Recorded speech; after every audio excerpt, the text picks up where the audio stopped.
Hi guys, ito ang aming dinner ngayon. Ayan, okay. Anong tawag dito sis? Fried kwichaw.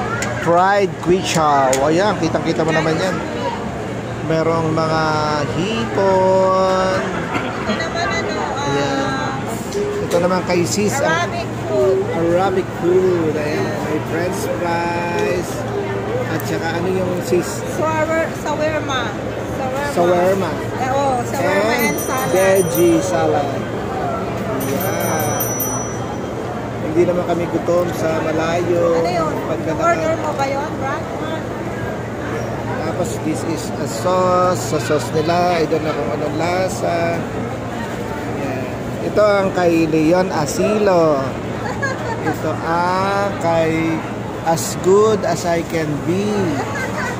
At ito naman ang kay Mary B. TV. So nakita-kita kami sa Malaysia para sa isang kain. Kulang pa ng tinapay ng mga Arabo kasi hindi kami sanay na walang kanin kahit malalaki ng tiyan namin. So yun lang guys. Dadagdagan na lang namin. Eat well. Bye-bye!